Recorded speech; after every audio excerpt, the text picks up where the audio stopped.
Hello and welcome to UC Today. We are back for another big UC news show. Today I have some fantastic guests. Let's do a quick round of introductions before we get into the latest news. I have with me today Craig Durr from the Collab Collective. Welcome to the show. Mel Brew and Elka Popova. Welcome everyone. Thank you for joining me. And of course, my co-host for today, Kieran Devlin. Thank you for joining me. So, let's get into some conversation. October has been a bit of a whirlwind. We've all been at several events over the course of the month. I used to call this sort of period of the year the gauntlet of events, and it has not disappointed. So, Kieran, where are we going to start? Should we start on Zoomtopia?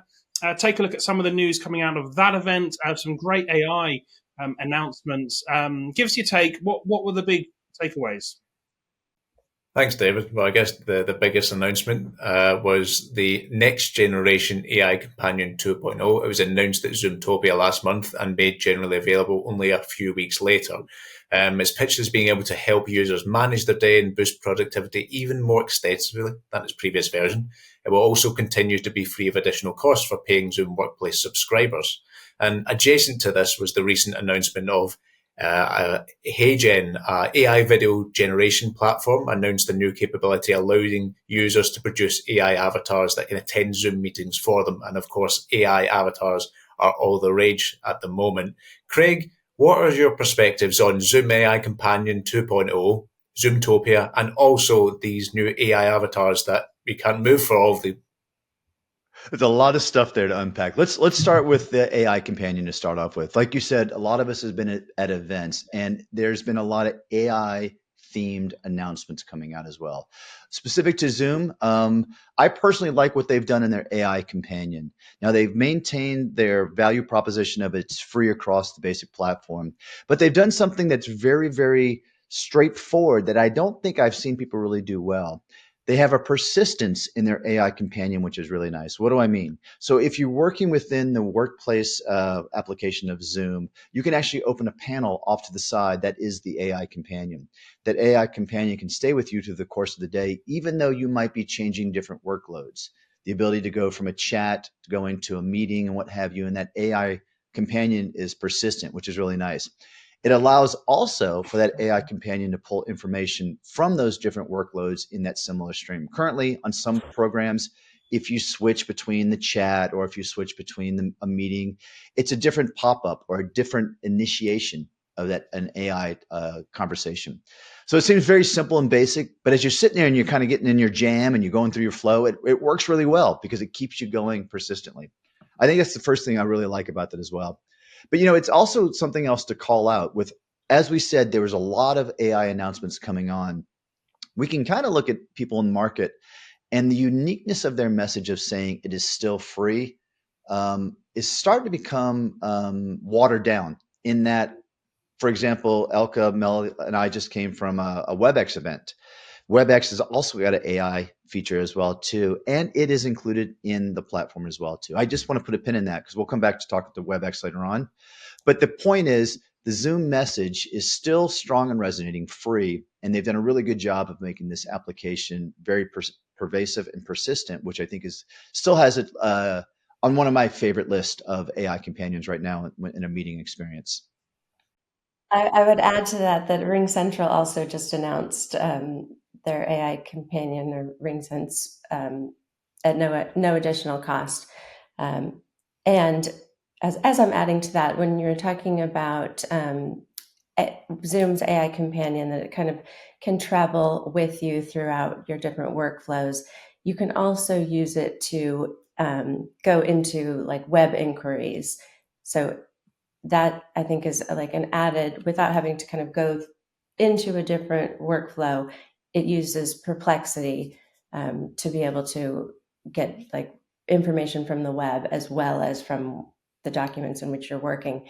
And I don't know if you guys have used Docs. I think we were all, I'm going to speak for many different analysts, maybe not you guys, but I think everybody was a little bit somewhat like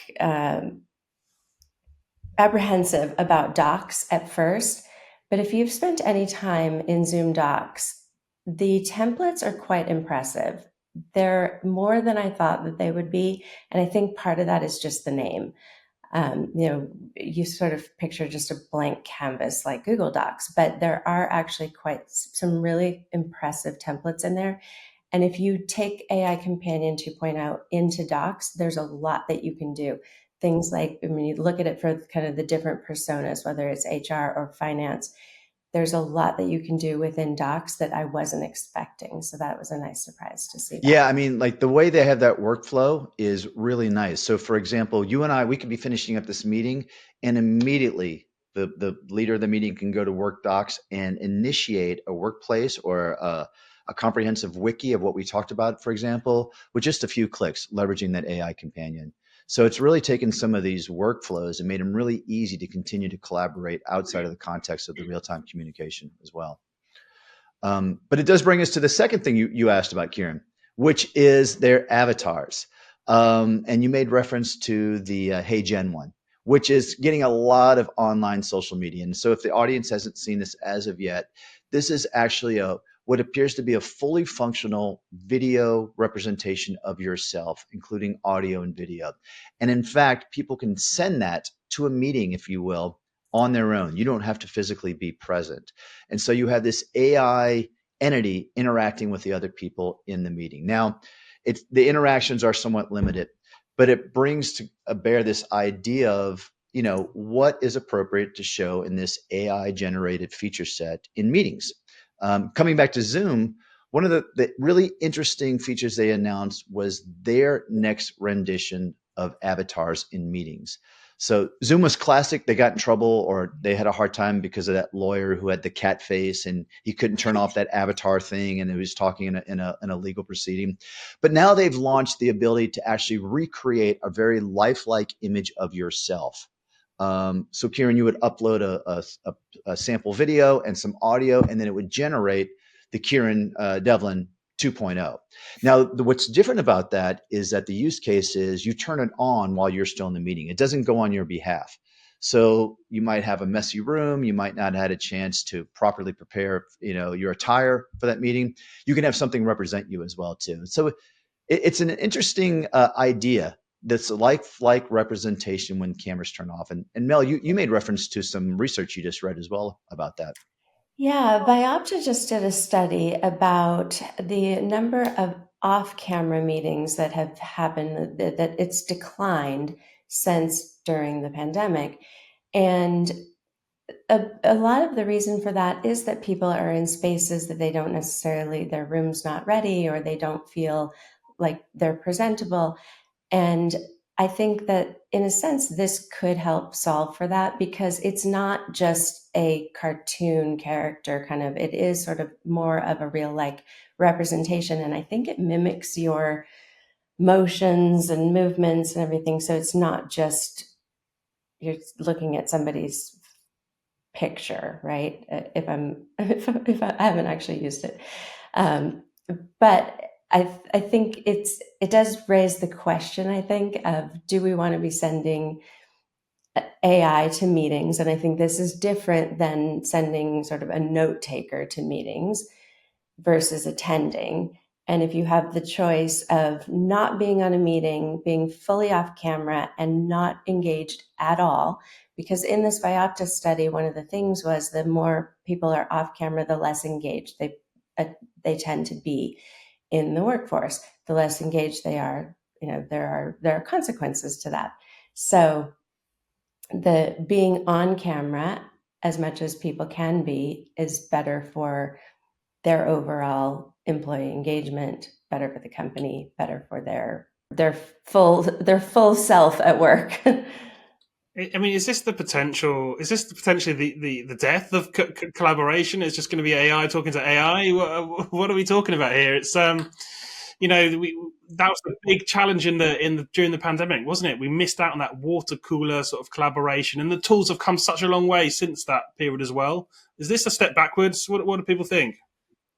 I think it's a big step towards deep fakes and everything that comes with deep fakes. I think collaboration may be a little overrated when we think about being present and necessarily being always on, like always available, always, prepared to face, coworkers or customers. I'm sure all of us have felt a little overwhelmed. So I think this is a welcome reprieve. But I also worry about what that means for the future. I mean, for the truthfulness of human interaction going forward, right? Elke, it reminds me of something that we were just talking about before in the green room, which is there's another application out there called Notebook LM, and it's leveraging the Google Gemini application behind it. This allows you the ability to upload a document, and it's going to auto-generate the equivalent of a podcast, two people talking back and forth about whatever that document was, which is really interesting if you have a great research like Viopta and you want to kind of create some additional content like that. But the irony, one of the funniest applications I saw of this is someone uploaded their bank statement, and there were this male voice and female voice debating about these Uber charges and wondering where that person went at 2 a.m. Things like this is kind of what was going on. So you're right. AI and the authenticity of being present in the meeting is going to become more and more challenging. At least that's that one core human element that we have is the presence, the emotion, the ability to bring up witty references like Notebook LM. I mean, I'm really here. I brought that up. This is not an avatar. Yes. Well, I will bring up one more data point on that the HP Work Relationship Index recently showed that people actually crave more personalized work experience over collaboration. It was close, but that workplace collaboration is not, so globally, it is not as important to people. It is important, and it definitely goes into that, healthy relationship with work, but it is not as important as having autonomy in choosing your environment and how and when you work. Okay, shall we move on to our next topic then? Craig put a pin in this topic earlier. Let's take that pin out, and that is, of course, WebexOne. Kieran, give us a rundown. What were the big takeaways from WebexOne this year? Thanks, David. I'm still reeling from Craig's example of Kieran Devlin 2.0 as an AI. Well, I imagine with fewer grey hairs and fewer broken down joints in the knees. But moving to keeping with the events season, WebexOne was last month, and there was plenty for us to get our teeth stuck into. There was XR-oriented spatial meetings via Apple Vision Pro, as well as a swathe of other AI products and capabilities that Craig alluded to earlier. We've got the Cisco Ceiling Microphone Pro, new workflow-oriented integrations with enterprise apps like Salesforce and ServiceNow, and several AI-powered workspace management features. Elke, you were there. What announcements at WebexOne were you particularly excited by? Okay, so I expect Mel and Craig to have slightly different perspectives. So this will be kind of a group effort, I imagine. Overall, I think Cisco demonstrated quite a bit of strength in terms of innovation that has taken place, in terms of the direction in which they're going in the future. And I walked away generally impressed with what they've done and what they're planning to do. No surprise, WebexOne was dominated by AI-themed announcements, and we saw AI being implemented across Cisco's portfolio. So this is one of the advantages Cisco has over many other vendors. They have a very diversified portfolio, networking, security, and collaboration.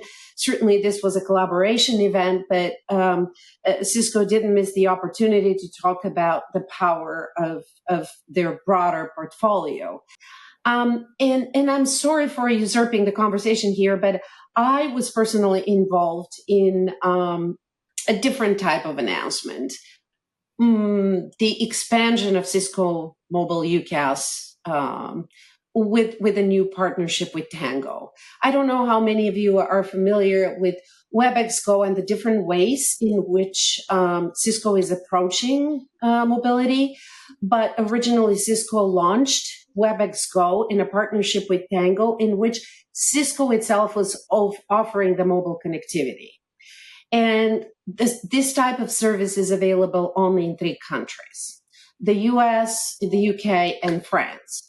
So what we're talking about is using the native mobile dialer integrated with Webex calling to actually provide mobile first communications to customers that don't want to use wireline services anymore. The new announcement is, again, leveraging Tango networks to enable cloud-connected partners, such as New Wave and Call Tower and Tata Communications, NTT, and a few others, to offer Webex Go as the mobile connectivity providers. So the idea is to extend Webex Go to multiple new countries. Now, the jury's still out on how many users and organizations will want to go mobile first. But to me, this was another announcement that perhaps was slightly under most people's radar, but maybe significant in the future. And with this, I rest my case. I am going to hit on a couple of things. I will highlight one of the AI things that I liked. I saw. I was speaking to ZS about it as well. It was how they're applying AI within their contact center use case and applications. They showed a virtual agent, audio agent on as a demo, and it was really impressive in 2 aspects. It was a conversation between a real life person and this agent. Actually, it was 3 aspects. One, that person and that agent were able to pivot in conversations very quickly. A question would be asked, and then the person would change the subject, and that virtual agent kept up. The other thing that worked really well too was that agent was able to work within what they called guardrails. So it was designed to say, let's not answer questions outside the scope of this, and in a concise way, it worked well and did that as well too. And it also worked well when it was being interrupted. Natural human conversation, just like I just did where I accidentally interrupt someone. That agent responded well and to do that as well. That was actually a really good group. That group is led by Jay Patel, who's their SVP and GM, who just kind of came back on board leading it back around June. But you mentioned something about this, the human aspect, and he has a great phrase I want to call out there. He talked about the idea that he wants to create products in that call center environment that don't focus just on efficiency, but focus on effectiveness. And he had a very long explanation about this, but I'll simplify it because it was really beautiful. That efficiency is the idea. Can that call agent get 20 calls in an hour, 15, 25 calls an hour, and whatever it is in terms of that AI helping them. And his point was that doesn't help establish that human connection and that customer satisfaction. He would rather give those tools in a way that allow them to be effective in closing that call, increase customer satisfaction, as well as preserving that agent's own mental health and making sure they're not getting burnt out in the process too. So I know other people are doing it, but I like that they captured that phrase of effectiveness versus efficiency. And I think that's a great phrase for the Webex CX team to hang their hat on. I think we've gotten really far into this, but I want to add like 2 quick things. When you talk about those guardrails, I think one, I agree with that. The interrupting thing, I think all of us were kind of like, was that real? Because it was really good. But on those guardrails, I think where they have an opportunity and could have highlighted this was one of the things was they said, like, what's the weather like in that place? And they said, I'm sorry, I can't answer that. I can divert you, you can check the weather channel or whatever. But in this age of agentic AI, which I'm going to use that phrase instead of AI agents because that's very confusing in the contact center. But in agentic AI, it would be very simple, I'm not saying easy, but simple to actually give that information using an API to the weather channel. And that may not be something that's available right now, but I think that's an opportunity for any vendor to say in the future, we'll be able to connect directly to and have this agent connect to agentic AI to give you that information so that the employee doesn't have to request time off and ask for what the weather might be like in the place that they're going, and book a hotel, and do all these things. They can do all of it in this HR environment, because that would be a really cool experience. Lots to unpack there. So let's move on to our final topic of the day. It is Copilot. If any of you spend any time on X these days, you may have noticed a certain CEO of a CRM vendor taking shots at Copilot at the moment. Kieran, what's your assessment of this? What's going on? Why is Benioff upset with the Copilot situation at the moment? Yeah, thanks, David. We all love a bit of X/Twitter gossip, and this is a doozy. A few weeks ago, Salesforce CEO Marc Benioff took to X to describe Copilot as disappointing and, my personal favourite, Clippy 2.0, specifically on how Copilot, as he asserts it, struggles with accuracy and functionality, and that it, quotes, insults customers. Later that week, it was quite nicely timed because Benioff took another swipe after Microsoft announced Copilot AI agents, whose own functionality were very closely mirrored to Salesforce Agentforce, a solution that has been announced recently as well. Benioff at this time said it showed Microsoft was in, quote, panic mode because it lacks the data, metadata, and enterprise security models to create real corporate intelligence, end quote. Mel, is this just good old-fashioned competitive bluster as Microsoft gets further into the AI Agents Act, or does Benioff have a point? I think that this is drawing a lot of attention to Agentforce. I mean, that Microsoft is a huge player in this space, has a ton of attention drawn on it, and I think that Benioff is being, pretty critical of Copilot. Copilot, if you look into all of the different use cases, there's a lot of adoption there. You can listen to the latest Microsoft earnings. Benioff saying that it's disappointing and just doesn't work, questioning its accuracy. I think that's some of that is just sort of a feud, and it's an ongoing feud. But I think that some of this comes from a Gartner report that said that only 6% of surveyed IT leaders had completed a Copilot project and were moving to wide-scale adoption. If you've been on social media lately, there's also been a lot of criticism about how those reports, and I'm not criticizing Gartner or any firm specifically, but how those reports are communicated. I wish actually I knew the person who just posted something this morning, but gave a really great explanation about how these reports are supposed to be used. And people think that they are just for ranking vendors and not for actual, like, the way that they're supposed to be used in terms of making IT decisions. So if you see somebody just, in a particular quadrant, then that means they're the best or they're the worst. But there's so much more that goes into these reports and the research that goes into them. So I think Benioff took sort of a swing based on some specific research and maybe some specific opinions. But it's also a great opportunity to draw attention to what Salesforce is doing with Agentforce.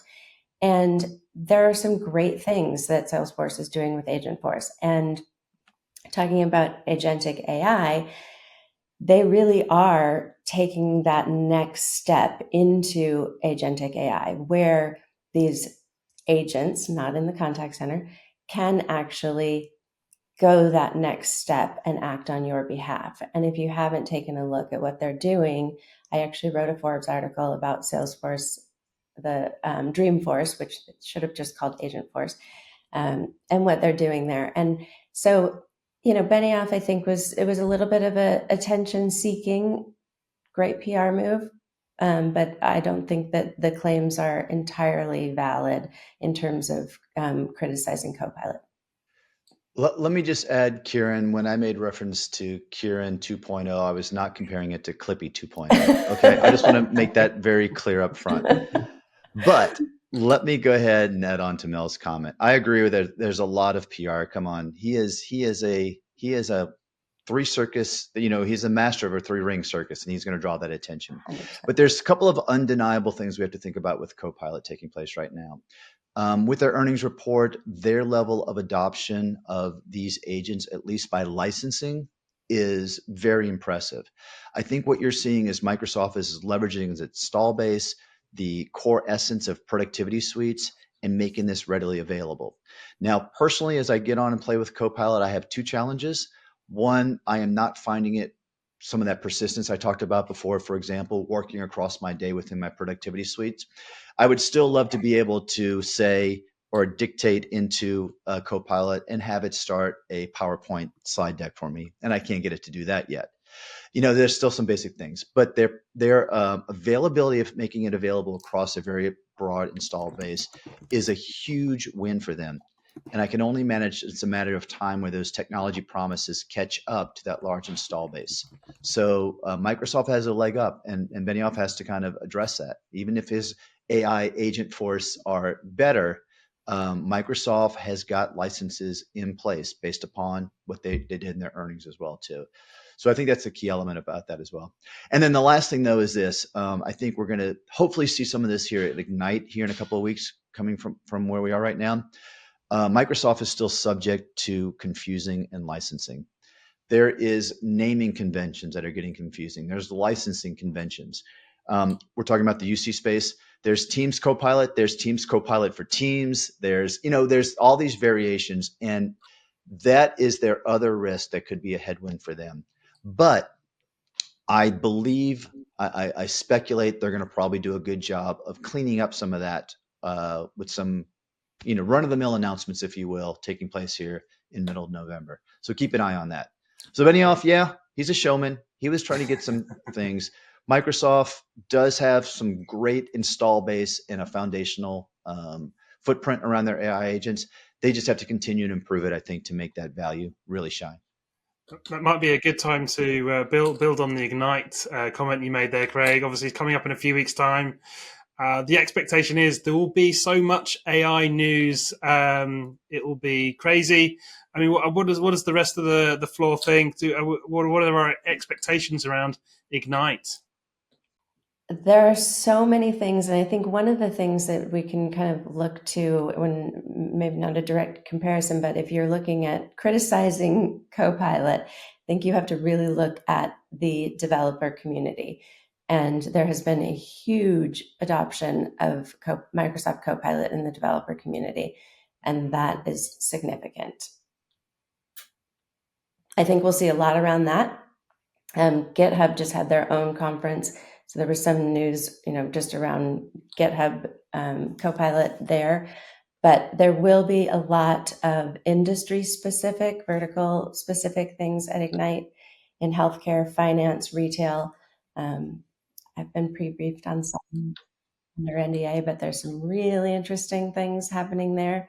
Also in agentic AI, there's really some interesting things happening. The one thing I'm looking forward to is I think we're going to finally see Microsoft Places being considered to be more generally available. In our UC space, this I think becomes an interesting application. It is a AI-empowered connected app around workplaces and flexible work. It helps fill a gap that Microsoft had. And they've actually released a lot of these features in beta. So it's not necessarily that they're hard to see right now. But we're talking about the ability to connect your calendar to the workplaces, to the productivity apps, and kind of being the glue in the background. You as an individual may not work within that as an end user, but it creates these connections between all those different bits of information in your work life, which puts Microsoft in a good place. Zoom has one. It's called Workspaces. Webex has Spaces as well too. So all these major applications now have a way to help connect the workplace back to those workflows that you're working as well. And speaking of spaces, let's not forget where Microsoft started with Teams. They started with messaging and team spaces, right? So I expect them to perhaps share some new developments with their messaging capabilities. And I mean group chat. I don't mean individual messaging. That will kind of perhaps help them sustain that lead that they have compared to all other vendors when it comes to organizing chat and text-based collaboration. Because, Zoom started in video meetings more so than channels and texting, which they added later. Webex was a web-based conferencing application rather than, a chat-based app before. And this is where Microsoft really stands out. And this is where they really kind of dominate users' workspaces, because this is where you spend the day. You may have a lot of meetings, but it's the chat app that you're kind of working in or collaborating in most of the time. So I expect them to announce a few developments on that front that will perhaps be very practical, even if not as flashy and impressive as what we're hearing about with AI. Okay, great. Well, look, thank you everyone for your contributions. On the event space, of course, Ignite coming up on the 18th of November. A few other events before the end of the year. We have AWS reInvent on the 2nd of December, ESPC conference also on the 2nd of December, and a Cavell Enable. That is on the 3rd of December. That just about rounds us off for the end of the year for the events, I believe. But I'd like to say thank you so much to our panel, Craig, Mel, Elka, for sharing your insights. And we will see you next time.